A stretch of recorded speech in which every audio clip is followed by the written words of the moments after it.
नमस्कार दोस्तों, मैं दीपा चौधरी आपका अपने प्लेटफॉर्म कॉम्पिटिटिव हिंदी क्लासेज में बहुत बहुत स्वागत करती हूँ। हमारी ये series DSSB, TGT, PGT exam को टारगेट करके चली हुई है, जिसमें कि हम टीचिंग एग्ज़ाम में आए हुए जनरल अवेयरनेस के अंतर्गत जितने भी क्वेश्चंस हैं वो सारे यहाँ पर कर रहे हैं। और इसके अंतर्गत हमारा भारतीय राज्य व्यवस्था एवं संविधान का टॉपिक कंप्लीट हो चुका है। इतिहास हमारा कंप्लीट हो चुका है, तीनों पार्ट्स आपका प्राचीन इतिहास, मध्यकालीन इतिहास और आधुनिक इतिहास।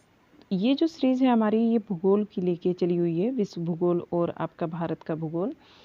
इसमें हम विश्व का भूगोल पढ़ रहे हैं और उसके अंतर्गत 3 नंबर का टॉपिक हमारा है आज स्थल मंडल, जल मंडल और वायुमंडल, जिससे संबंधित क्वेश्चंस हम यहाँ पर करेंगे। उम्मीद करती हूँ आपको क्लासेज पसंद आ रही होंगी और जो स्टूडेंट स्टार्टिंग से अपनी क्लासेस देख रहे हैं तो उनको ये काफ़ी फ़ायदेमंद भी लग रही होंगी और ख़ुद में इम्प्रूवमेंट भी एक महसूस हो रहा होगा। तो चलिए आज की क्लास को करते हैं स्टार्ट। और अगर आप चैनल पर नए हैं तो चैनल को सब्सक्राइब कर लीजिए, जिससे ये क्लासेज आपको डेली अवेलेबल होती रहे। और पसंद आए आपको तो लाइक शेयर इसको ज़रूर कीजिएगा। चलिएगा, क्वेश्चन नंबर 25 तक हम कल कर चुके हैं। 2 पार्ट्स में इसके 2 पॉइंट्स, जो 2 टॉपिक थे हमारे, वो कंप्लीट हो गए थे। अब जो हमारा टॉपिक होगा यहाँ स्थलमंडल, जलमंडल, वायुमंडल होगा। क्वेश्चन नंबर 26 से स्टार्टिंग करते हैं। सबसे बड़ा बसा हुआ नदीय द्वीप डैश नदी पर स्थित है। पूछा जा रहा है कि जो सबसे बड़ा नदीय द्वीप है वो कहाँ पर स्थित है, तो वो कहाँ है, हमारा ब्रह्मपुत्र नदी पर है। राइट आंसर क्या होगा, ब्रह्मपुत्र नदी। आगे चलिए, इसकी व्याख्या को देखेंगे। यहाँ पर माजुली विश्व का सबसे बड़ा नदी द्वीप है और यह असम में ब्रह्मपुत्र नदी के किनारे स्थित है। ब्रह्मपुत्र नदी के मध्य में स्थित है। यह 880 वर्ग किलोमीटर क्षेत्र में फैला हुआ है और देवरी तथा मिजिंग जैसी जनजातियों का घर है। 2 जनजातियां यहाँ पर रहती हैं, एक देवरी नाम की तथा एक मिजिंग नाम की जनजाति। इन जनजातियों का ये घर है। गिनीज वर्ल्ड रिकॉर्ड में माजुली द्वीप को विश्व का सबसे बड़ा नदी द्वीप घोषित किया गया है। 27 क्वेश्चन देखिएगा। इंग्लिश चैनल डैश को अलग करता है। किसको अलग करता है? English channel. तो इंग्लिश चैनल जो है वो उत्तरी फ्रांस से दक्षिणी इंग्लैंड को अलग करता है। उत्तरी फ्रांस से दक्षिणी इंग्लैंड को अलग करता है। इंग्लिश चैनल जो है अटलांटिक महासागर का एक हिस्सा है। उत्तरी फ्रांस से ग्रेट ब्रिटेन के नदी द्वीप को विभाजित करता है। मिहिर सेन अंग्रेजी चैनल, जो एक व्यक्ति था मिहिर सेन नाम का, जिसने अंग्रेजी चैनल को तैरकर पार करने वाला पहला भारतीय बना था। ठीक है, पहले भारतीय तैराक थे ये मिहिर सेन। इन्होंने जो अंग्रेजी चैनल है, इंग्लिश चैनल जिसको बोलते हैं, इसको तैरकर पार कर लिया था और इन्हें पद्म श्री तथा पद्म भूषण से सम्मानित किया गया था। ये 2 अवार्ड होते हैं, पुरस्कार, ये पद्म श्री और पद्म भूषण। ठीक है, इनसे इन्हें सम्मानित किया गया था मिहिर सेन को। आगे देखिए, अगला क्वेश्चन जो है हम यहाँ पर करते हैं। क्वेश्चन नंबर होगा 28। इसको देखिएगा। कौन सी डेल्टा विश्व की सबसे बड़ी डेल्टा है? और यह है बांग्लादेश और भारत के दक्षिणी एशिया क्षेत्र में है। यह है गंगा का डेल्टा। डेल्टा नदी के मुहाने पर बनने वाला नदी के निक्षेपण की विशेषता है और यह वेटलैंड्स है, जिसमें कि नदियां अपने जल एवं तलछटी तथा अन्य जल निकाय जैसे कि महासागर, झील तथा दूसरी नदी से प्रवाहित करता है। दूसरी नदी को क्या करता है? नदी से प्रवाहित करता है। और गंगा, यहाँ पर गंगा डेल्टा, गंगा ब्रह्मपुत्र डेल्टा, जो कि अधिकांशतः बांग्लादेश और पश्चिमी बंगाल तक फैला हुआ है, यह विश्व का सबसे बड़ा डेल्टा है। गंगा ब्रह्मपुत्र डेल्टा जो है वो बंगाल में, अधिकांश रूप से बंगाल में और पश्चिमी बंगाल में फैला हुआ है। बांग्लादेश जो है हमारा एक बांग्लादेश में और पश्चिमी बंगाल में फैला हुआ है और ये विश्व का सबसे बड़ा डेल्टा है। सुंदरबन डेल्टा जो है, सुंदरबन के नाम से जहाँ ये गंगा का डेल्टा है, वहाँ एक सुंदरबन है। ठीक है, जिसको हम मैंग्रोव वन के नाम से भी जानते हैं। तो ये कहाँ? गंगा के डेल्टा में ही स्थित है और एक विश्व धरोहर स्थल के रूप में है। इसमें विश्व का सबसे बड़ा मैंग्रोव वन क्षेत्र भी शामिल है। इसको ध्यान रखते हुए चलेंगे। क्वेश्चन नंबर 29, भारत में एकमात्र सक्रिय ज्वालामुखी द्वीप कौन सा है? ये बैरन द्वीप है। और कहाँ पर है? बैरन द्वीप भारत का एकमात्र सक्रिय ज्वालामुखी द्वीप है जो कि अंडमान निकोबार द्वीप समूह में स्थित है। 150 वर्षों तक निष्क्रिय रहने के बाद 2005 में बैरन द्वीप ज्वालामुखी फट गया था। कब फटा था? 2005 में। और तब से यह अनियमित गतिविधि दिखा रहा है। ठीक है। क्वेश्चन नंबर 30, निम्नलिखित में से कौन सा विश्व का सबसे बड़ा कोरल रीफ तंत्र है? कोरल रीफ तंत्र हमें बताना है और ये ग्रेट बैरियर रीफ है। ठीक है। कोरल रीफ तंत्र क्या है? Great barrier reef. इसकी व्याख्या को देखते हुए चलेंगे। ग्रेट बैरियर रीफ यह विश्व का सबसे बड़ा, सबसे व्यापक और समृद्ध प्रवाल भित्ति पारिस्थितिकी तंत्र है जो कि 2900 से अधिक भित्तियां और 900 से अधिक द्वीपों से मिलकर बना है। यह ऑस्ट्रेलिया के क्वींसलैंड के उत्तर पूर्वी तट में 1400 मील तक फैला हुआ है। न्यू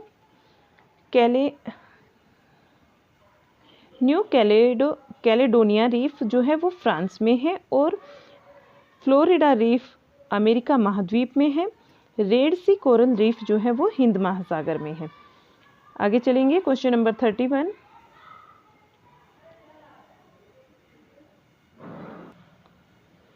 निम्नलिखित में से कौन सी सारामती पर्वत की मूल पर्वतमाला है? सारामती पर्वत की हमें मूल पर्वतमाला बताना है तो पूर्वांचल पर्वत यहाँ हमारा राइट आंसर होगा, पूर्वांचल पर्वत।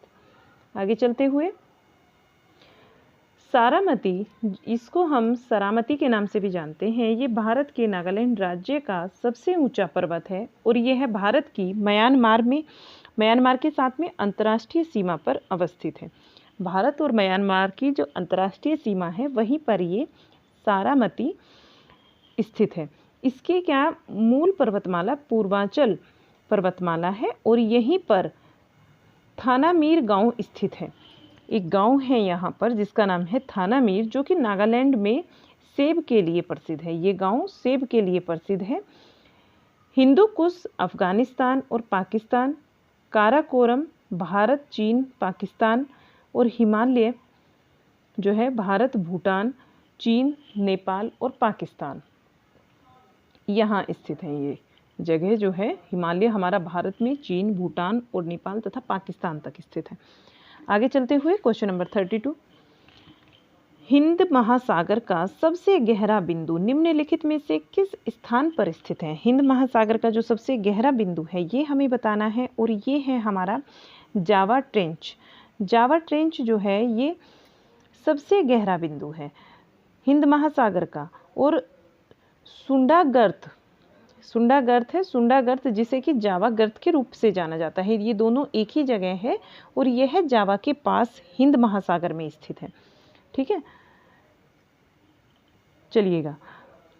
मकरान बलूचिस्तान का तटीय क्षेत्र है। अगर मकरान की बात करते हैं तो ये बलूचिस्तान का तटीय क्षेत्र है और यह बलूचिस्तान में पाकिस्तान और ईरान में ओमान की खाड़ी के तट के साथ एक अर्ध रेगिस्तान तटीय पट्टी है। वहीं डायनामोंटिया ट्रेंच ऑस्ट्रेलिया में स्थित है। अगर डायनामोंटिया की बात करते हैं तो ये कहाँ पर है? ऑस्ट्रेलिया में। आगे क्वेश्चन को देखते हुए क्वेश्चन नंबर 33, जहाँ कठोर तथा नर्म चट्टानें एक दूसरे के साथ समानांतर पाई जाती हैं वहाँ निम्नलिखित में से कौन सा अपवाह प्रतिरूप विकसित होता है?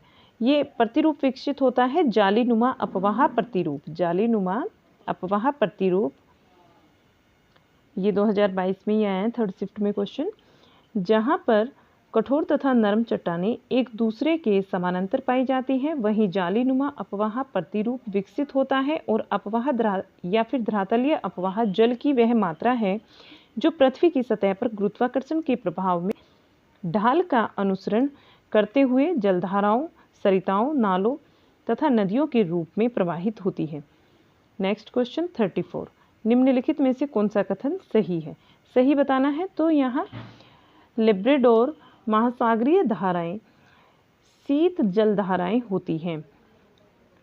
और दूसरा क्या दिया है इन्होंने, जहाँ गर्म एवं शीत जल धाराएं मिलती हैं वहाँ कोहरे वाला मौसम बनता है। ये दोनों बातें सही हैं, आपका आंसर होगा राइट, ये कि दोनों सही हैं।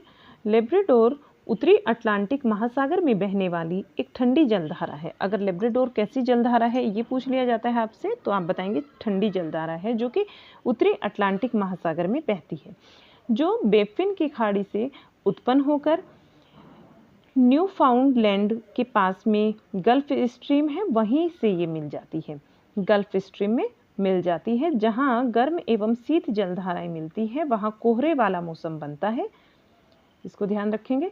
आगे चलते हैं नेक्स्ट क्वेश्चन पर। क्वेश्चन नंबर 35,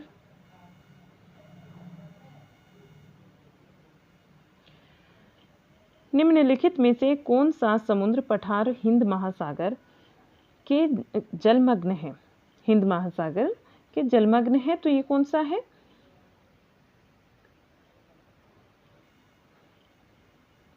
करगुएलन पठार हमारा यहाँ राइट आंसर होगा। करगुएलन पठार जो है वो हिंद महासागर में समुद्र के नीचे का सबसे बड़ा जलमग्न पठार है और यह उत्तर पश्चिम दक्षिण पूर्वी दिशा में 2200 किलोमीटर से अधिक क्षेत्र में फैला हुआ है और गहरे पानी में स्थित है। यह दक्षिण हिंद महासागर में अटलांटिक प्लेट पर स्थित है। आगे चलते हुए कौन सा कथन सही नहीं है ये बताना है। सामान्यतः गर्म महासागरीय धाराएं जो हैं वे भूमध्य रेखा के निकट उत्पन्न होती हैं एवं ध्रुवों की ओर प्रवाहित होती हैं। गल्फ स्ट्रीम शीत जलधाराएं होती है। गल्फ स्ट्रीम क्या बोला इन्होंने? शीत जल। तो राइट आंसर हमारा यहाँ पर यही होगा कि गल्फ स्ट्रीम जो है वे शीत जलधाराएं होती हैं। ठीक है, पहले इसमें जो पहला है ये हमारा सही नहीं होगा, सेकंड सही होगा। चलिएगा आगे देखते हैं। गर्म महासागरीय जलधाराएं भूमध्य रेखा से ध्रुवों की ओर बहती हैं। इन जलधाराओं का तापमान मार्ग में आने वाले जल के तापमान को बढ़ा देती है और ध्रुवों पे बंदरगाहों के तट पर जमी बर्फ को जल में प्रवाहित कर देती है। इससे क्या होता है, ध्रुवीय तट के बंदरगाह वर्ष भर खुले रहते हैं। और कुछ गर्म जलधाराएं इस प्रकार हैं, जैसे कि पूर्वी ऑस्ट्रेलिया की जलधारा, ब्राज़ील की गर्म जलधारा और नॉर्वेजियन की क्या जलधारा, नॉर्वेजियन की जलधारा भी गर्म जलधारा है। गल्फ स्ट्रीम एक गर्म जलधारा है। गल्फ स्ट्रीम क्या है? एक गर्म जलधारा है जो कि विषुवत रेखा के पास उत्तरी अमेरिका के पूर्वी तट पर प्रवाहित होती है। क्वेश्चन देखते हैं नेक्स्ट 37। दिन में 2 बार नियम से महासागरीय जल का उठना एवं गिरना क्या कहलाता है? ये ज्वार भाटा कहलाता है। ये क्वेश्चन तो करीब 7th और 6th क्लास में पढ़ लेते हैं। देखिएगा आगे, महासागरों में 24 घंटे के भीतर 2 बार ज्वार भाटा आता है। समुद्री जल का ऊपर की ओर उठने को ज्वार तथा नीचे की ओर गिरने को भाटा कहा जाता है। 2 बार ज्वार आने के मध्य 12 घंटे 26 मिनट का अंतराल होता है। जब दिन में 24 घंटे में 2 बार ज्वार आता है तो इसके बीच में जो अंतराल होता है वो क्वेश्चन पूछा जा सकता है कि कितने घंटों का अंतराल होता है। 12 घंटे और 26 मिनट का अंतराल होता है। विश्व का सबसे ऊंचा ज्वार फंडी की खाड़ी में आता है, इसको भी ध्यान रखेंगे। लघु ज्वार सामान्यतः 20% नीचे होता है और पूर्णिमा तथा अमावस्या के दिन महासागरों में दीर्घ ज्वार आते हैं, क्योंकि इस दिन पृथ्वी चंद्रमा और सूर्य की सीधी रेखा में होती है। आगे देखते हैं क्वेश्चन, कौन सा कथन सही है हमें बताना है। सतलुज तथा काली नदियों के बीच स्थित हिमालय के भाग को कुमाऊं हिमालय के नाम से जाना जाता है। हिमालय के सबसे बाहरी श्रृंखला को निम्न हिमाचल कहा जाता है। तो यहाँ क्या ठीक होगा हमारा? केवल पहला ही आपका आंसर ठीक होगा, ये नहीं कहा जाता इसको। आगे देखते हुए, हिमालय का नदी घाटियों की सीमाओं के आधार पर प्रादेशिक विभाजन की संकल्पना सिडनी बुराडर ने दी थी। सिडनी बुराडर एक व्यक्ति हैं, इन्होंने इसके विभाजन की संकल्पना दी थी और इस प्रकार से हिमालय को 4 भागों में विभाजित किया गया। पंजाब हिमालय, कुमाऊं हिमालय, नेपाल हिमालय तथा असम हिमालय। पंजाब हिमालय सिंध नदी से लेकर सतलुज नदी के मध्य का क्षेत्र है। सिंध नदी से सतलुज नदी के मध्य के क्षेत्र को हम बोलते हैं पंजाब हिमालय। कुमाऊं हिमालय बोलते हैं सतलुज नदी से लेकर काली नदी के मध्य के क्षेत्र को। सतलुज से काली नदी के मध्य के क्षेत्र को बोलते हैं कुमाऊं हिमालय। नेपाल हिमालय बोलते हैं काली नदी से तिस्ता नदी के मध्य के क्षेत्र को। और असम हिमालय तिस्ता से दिहांग तक, दिहांग या फिर ब्रह्मपुत्र कह लीजिए, वहाँ तक के क्षेत्र को बोलते हैं असम हिमालय। हिमालय की सबसे बाहरी श्रृंखला को, जो सबसे बाहरी श्रृंखला है, इसको बोलते हैं शिवालिक। यह हिमालय की नवीनतम पर्वत श्रृंखला है और हिमालय नदियों के द्वारा लाए गए अवसादों से शिवालिक श्रृंखला का विकास हुआ है। आगे चलते हुए क्वेश्चन नंबर 39, इसमें हमें सही कथन बताना है। कौन सा है? एक स्थलीय भाग जो कि 3 ओर से समुद्र से घिरा हुआ है उसे हम प्रायद्वीप कहते हैं। पूर्वी घाट का सर्वोच्च शिखर अन्नामुडई है। पूर्वी घाट का सर्वोच्च शिखर क्या है? अन्नामुडई। तो ये आपका इसमें इन्होंने गलत दिया है, ये अन्नामुडई नहीं होता। ठीक है, यहाँ आपका केवल पहले वाला आंसर सही है कि 3 ओर से जब कोई स्थल समुद्र से घिरा रहता है तो उसको क्या बोलते हैं? प्रायद्वीप बोलते हैं। ठीक है, भारत का नीचे का हिस्सा साउथ का क्या है? 3 ओर से पानी से घिरा है, ऐसी ही फिगर है और उसे क्या बोलते हैं? प्रायद्वीप भारत। आगे चलिए, एक स्थल जो कि 3 ओर से समुद्र से घिरा हुआ हो उसे हम प्रायद्वीप कहते हैं। पूर्वी घाट का सर्वोच्च शिखर अन्नामुडई नहीं है, बल्कि क्या है? ये भारत की सर्वोच्च चोटी है, बल्कि यह दक्षिण भारत की क्या है? अन्नामुडई दक्षिण भारत की सर्वोच्च चोटी है। इसको ध्यान रखेंगे। क्वेश्चन आता है हमारा 40, आंतरिक हिमालय की औसत ऊंचाई क्या है? आंतरिक हिमालय की औसत ऊंचाई बतानी है। 6000 मीटर यहाँ हमारा सही आंसर होगा। आंतरिक हिमालय की जो औसत ऊंचाई होती है वो 6000 मीटर होती है। देखिएगा, आंतरिक हिमालय की औसत ऊंचाई 6000 मीटर है और यह हिमालय की सबसे ऊंची श्रेणी है, जबकि चौड़ाई जो है इसकी वो 120 से लेकर 192 किलोमीटर तक होती है। विश्व के प्राय सभी महत्वपूर्ण शिखर इसी में स्थित होते हैं। इसमें एवरेस्ट आपका, जिसकी जो ऊंचाई है 8848.86 मीटर है, कंचनजंगा 8586 मीटर और नंगा पर्वत आपका नंदा देवी, कामेट एवं नामचा बरवा आदि इसी के महत्वपूर्ण शिखर हैं। इसको ध्यान में रखते हुए चलेंगे। क्वेश्चन नंबर 41, ब्लॉक पर्वत तब बनते हैं जब बड़े भूभाग टूट जाते हैं। ब्लॉक पर्वत कब बनते हैं? जब बड़े भूभाग टूट जाते हैं और ऊर्ध्वाधर रूप से विस्थापित होते हैं। ऊपर उठे हुए ब्लॉक को क्या कहते हैं? ऊपर उठे हुआ जो ब्लॉक होता है उसको हॉर्स बोलते हैं।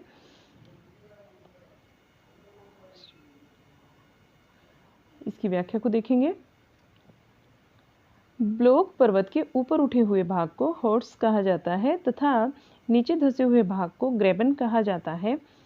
ब्लॉक पर्वत का निर्माण अंतर्जात बलों के द्वारा तनाव मूलक बल के कारण होता है। ब्लॉक पर्वत के उदाहरण हैं वॉस्जेस पर्वत और अफ्रीकन रिफ्ट वैली, सतपुड़ा पर्वत आदि।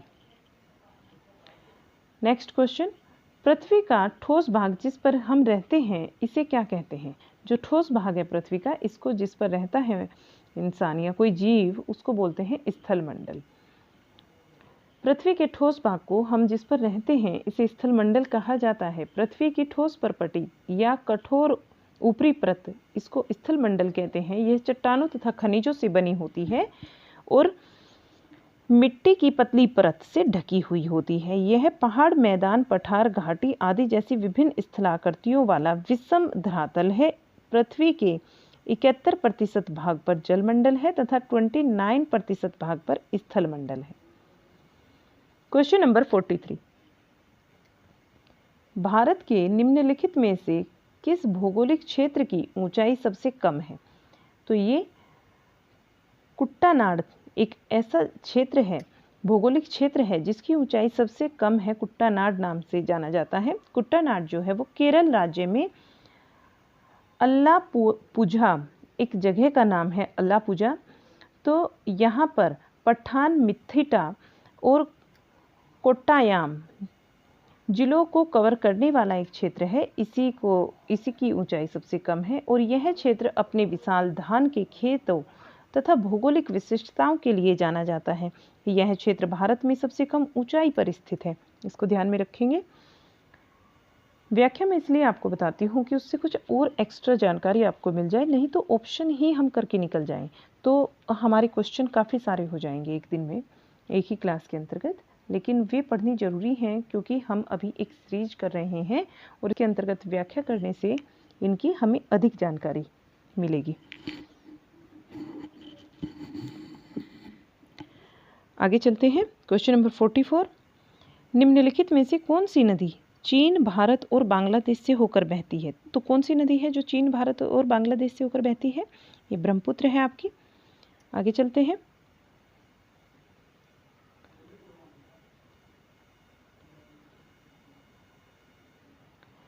ब्रह्मपुत्र नदी तंत्र जो है वो 2900 किलोमीटर का है, विश्व की सबसे लंबी नदियों में से एक है। इसका अपवाह तंत्र लगभग 3 देशों जैसे कि तिब्बत आपका, यानी जिसको चीन बोलते हैं, चीन के अंतर्गत ही आता है, चीन, भारत एवं बांग्लादेश में विस्तृत है।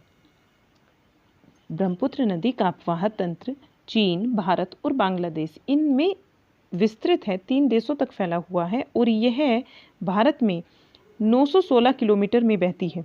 भारत में कितनी दूरी तक बहती है? 916 किलोमीटर तक। यह कैलाश श्रेणी का मानसरोवर झील के निकट एक चेमा युंगडुंग ग्लेशियर है, वहीं से निकलती है। जो मानसरोवर झील है कैलाश पर्वत श्रेणी के अंतर्गत आती है मानसरोवर झील, और उसी के पास में एक चेमा युंगडुंग ग्लेशियर है जिसका नाम चेमा युंगडुंग है। ये ग्लेशियर इसी से होकर निकलती है, इसी से निकलती है हमारी ब्रह्मपुत्र नदी।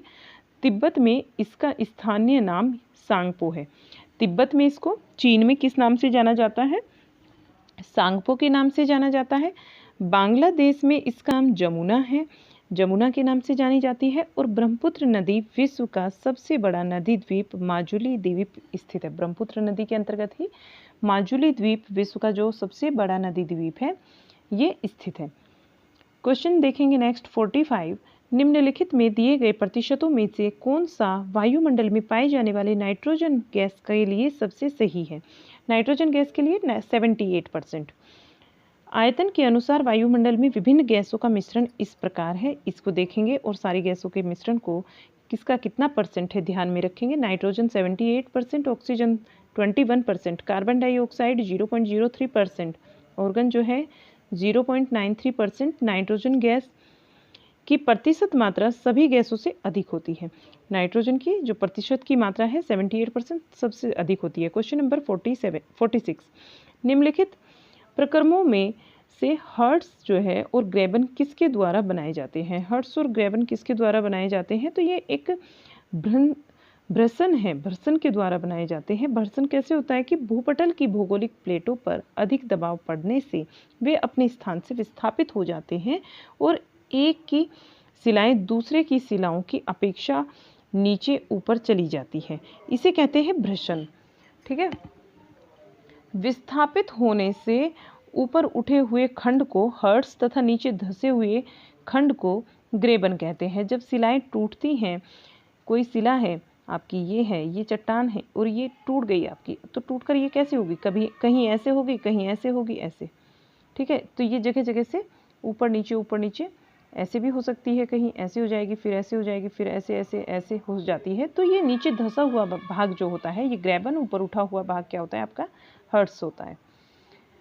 क्वेश्चन नंबर 47, उत्तर पूर्वी तंजानिया में कौन से सक्रिय ज्वालामुखी में विस्फोट के आसन लक्षण दिखाई दे रहे हैं? विस्फोट के आसन लक्षण दिखाई दे रहे हैं। विस्फोट के लक्षण किस में दिखते हैं? तो ये माउंटेन ऑफ गॉड नाम का एक आपका ज्वालामुखी है जहां आप विस्फोट के लक्षण दिख रहे हैं, माउंटेन ऑफ गॉड के नाम से। उत्तर पूर्वी तंजानिया में अवस्थित माउंटेन ऑफ गॉड पर्वत पृथ्वी पर एकमात्र ज्वालामुखी है जिससे कि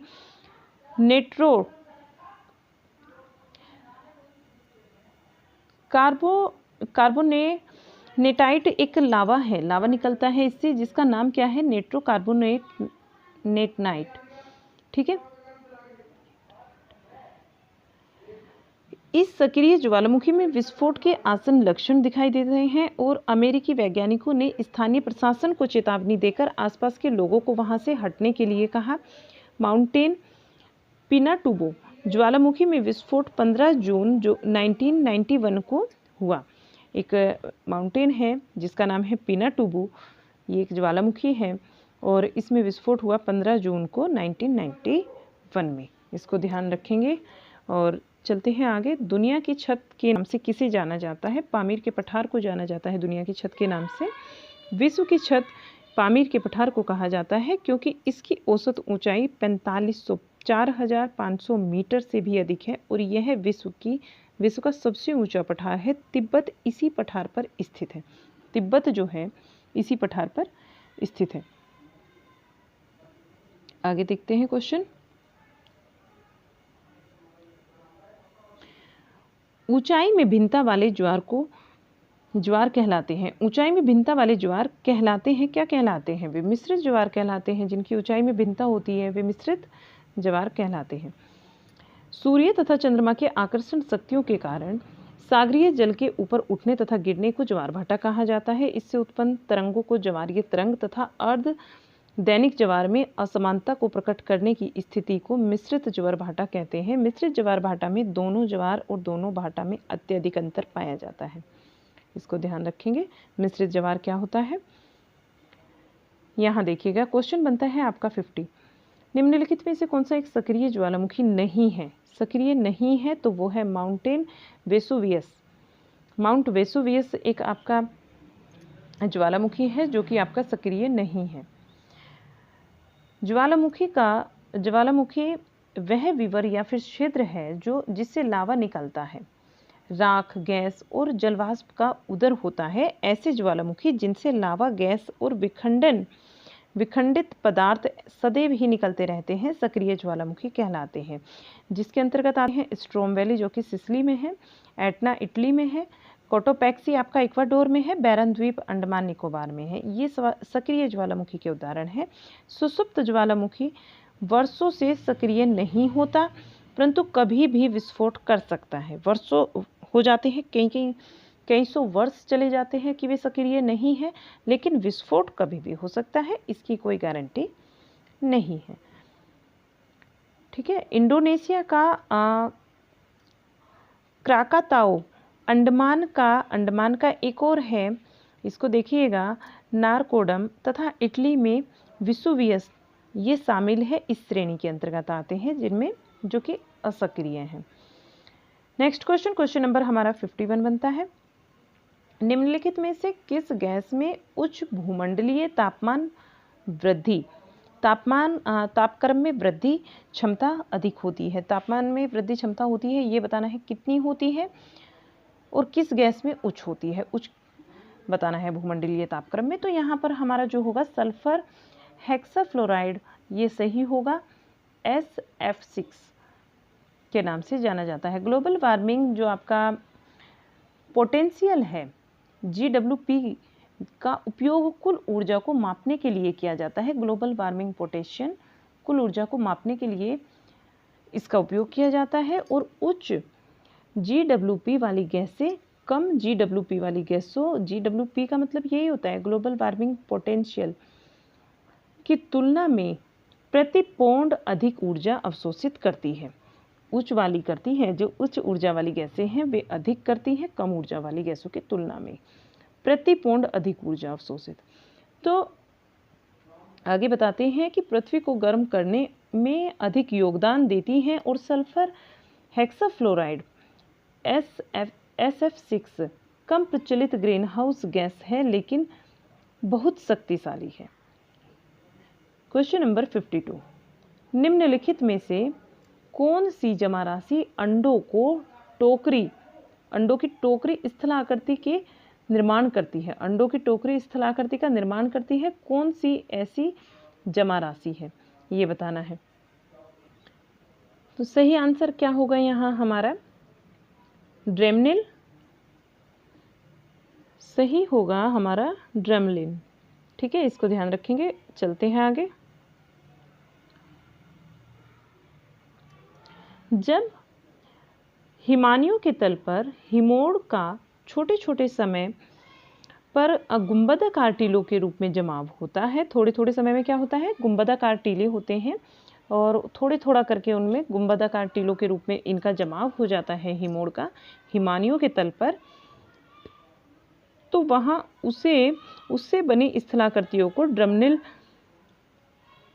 कहा जाता है और इसका आकार उल्टी नाव या फिर कटे हुए उल्टे अंडे के समान होता है।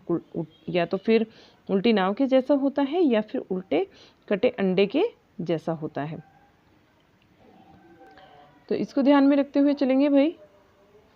याद रखेंगे आपका कि ड्रमलिन जो है ये आपकी वे स्थलाकृतियाँ हैं जो कि गुंबदाकार टीलों के रूप में दिखाई देती है। क्वेश्चन नंबर 53, निम्नलिखित में से कौन से निक्षेप अंडों की टोकरी बास्केट ऑफ एग्स स्थलाकृति का निर्माण करते हैं? तो ये तो क्वेश्चन आपने अभी किया है, बिल्कुल ठीक है। आगे देखिएगा, और इसमें ना कुछ जगह है जहाँ ये पाए जाते हैं, ये भी देख लीजिए कहाँ कहाँ पाई जाती हैं ये स्थलाकृतियाँ आपकी आयरलैंड में, उत्तरी इंग्लैंड में, उत्तरी अमेरिका में। ड्रमलिन समूह विस्तृत भूभाग में पाए जाते हैं। हिमोड़ कहाँ निर्मित है? हिमोड़ कहाँ निर्मित है? हिमोड़ ग्लेशियर क्षेत्र में निर्मित है और जब नदियाँ पर्वत से खिसक कर हिम रेखा से नीचे उतरती हैं तो तापमान जो है वो बढ़ जाता है। तापमान के बढ़ जाने से वे पिघलने लगती हैं और अपने साथ बहे हुए अवसादों को भी निक्षेपित करती है। ये निक्षेप विभिन्न आकार और स्वरूप के होते हैं, इन्हें हम हिमोड़ के नाम से जानते हैं।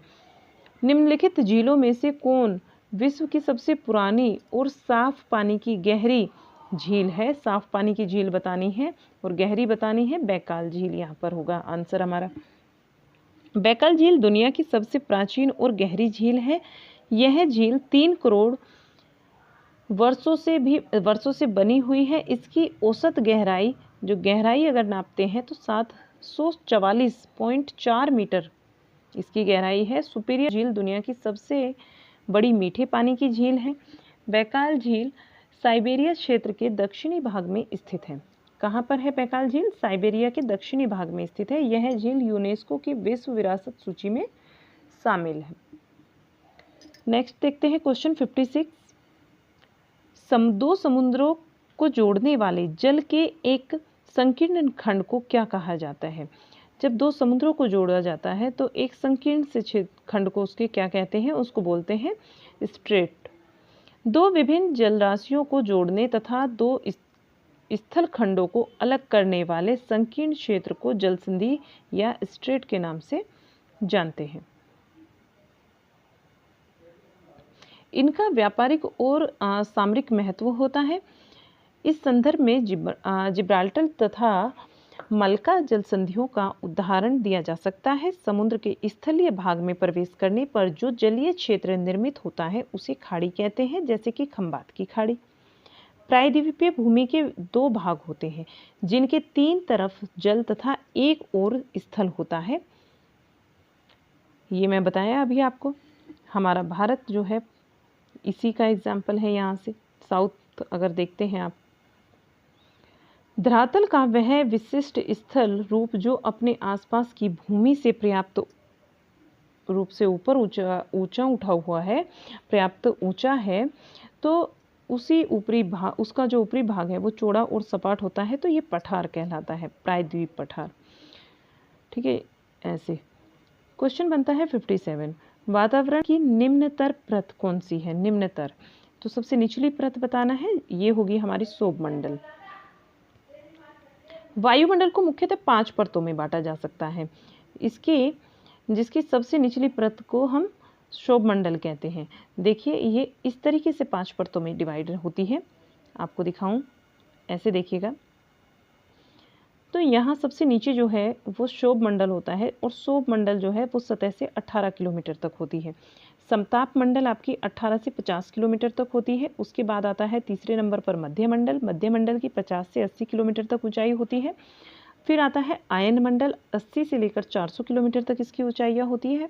बहिर्मंडल जिसको हम ऊपरी परत बोलते हैं, 400 मीटर से ऊपर किलोमीटर से ऊपर होता है।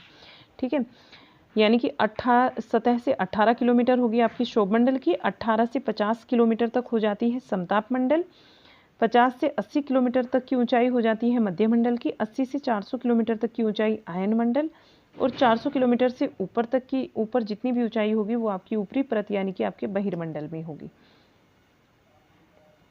शोभ मंडल में ही हमारी जितनी भी मौसमी घटनाएं हैं वो सारी शोभ मंडल में होती है। 18 किलोमीटर तक होती है। उसमें चक्रवात हो, आपका आंधी हो, बादल हो, वर्षा की घटनाएं आदि, ये सारी घटनाएं जो हैं हमारी शोभ मंडल में होती है। क्वेश्चन देखिएगा 58। पृथ्वी के वायुमंडल की परतों के संबंध में कौन सा कथन असत्य है? कौन सा कथन असत्य है? असत्य कथन हमें बताना है यहाँ पर। तो असत्य होगा ओजोन परत मध्य मंडल में स्थित होती है। ओजोन परत मध्य मंडल में स्थित नहीं होती। ठीक है, बाकी आपके सारे ठीक हैं। ये जो भी दिए गए हैं कि अधिकांश मौसमी घटनाएं जो है शोभ मंडल में होती है, बिल्कुल सही बात है। जेट स्ट्रीट समताप मंडल में पवन तंत्र है, ये भी बिल्कुल ठीक है। और शोभ मंडल की गहराई विषुवत वर्त पर ध्रुवों की अपेक्षा अधिक होती है, ये भी बात सही है इसकी। यहाँ पर देखिएगा ओजोन परत जो है वो मध्य मंडल में स्थित नहीं है बल्कि यह समताप मंडल में स्थित है। ठीक है, मध्य मंडल में नहीं है, समताप मंडल में है। पृथ्वी की सतह के ऊपर जो हमारा समताप मंडल है, पृथ्वी की सतह के ऊपर वो कितने तक है? लगभग 10 किलोमीटर से 50 किलोमीटर की दूरी तक स्थित होता है समताप मंडल। हालांकि अभी हमने आपको बताया कि शोभ मंडल जो है वो 18 किलोमीटर तक होता है सतह से।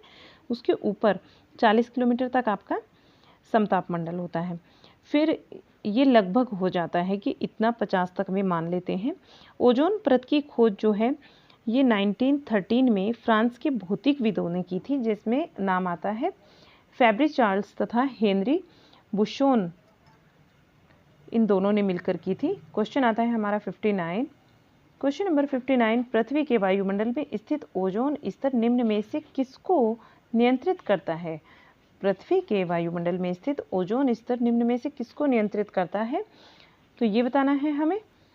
पराबैंगनी किरणों, यहाँ जो सही आंसर होगा हमारा पराबैंगनी किरणों को होगा, इसको करता है। इसकी व्याख्या को देखते हुए चलेंगे। ओजोन वायुमंडल में बहुत कम मात्रा में पाई जाती है और यह वायुमंडल में एक महत्वपूर्ण घटक है। यह सूर्य से आने वाली पराबैंगनी किरणों के विकिरण को अवशोषित कर लेती है। यदि किरणें जो है पृथ्वी की सतह तक पहुंच जाए तो तापमान में अत्यधिक वृद्धि के साथ साथ चर्म कैंसर होने की, स्किन कैंसर होने की संभावना बढ़ जाती है।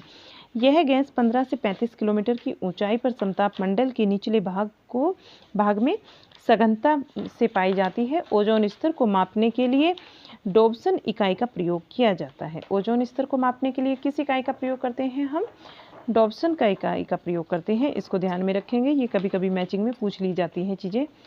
क्वेश्चन नंबर 60, विश्व का सबसे बड़ा मरुस्थल बताना है और ये है हमारा सहारा का मरुस्थल। ये कहाँ है? विश्व का सबसे बड़ा मरुस्थल सहारा का मरुस्थल है और यह अफ्रीका में फैला एक विशालतम मरुस्थल है, जिसका कुल क्षेत्र देखिएगा कितना है। इसका कुल क्षेत्र ये आपका 92 लाख वर्ग किलोमीटर है। यह थार मरुस्थल एशिया महाद्वीप के भारत तथा पाकिस्तान में फैला हुआ है। एशिया महाद्वीप के में कहाँ? भारत और पाकिस्तान में फैला हुआ है। यहाँ देखिएगा हमारा 4 पॉइंट आ जाता है। और ये महाद्वीप, देश, राजधानी तथा मुद्राएं, ये हम कल पढ़ेंगे पूरा विश्व भूगोल के अंतर्गत। और आज का क्लास आपको कैसा लगा बताइएगा मुझे कमेंट बॉक्स में।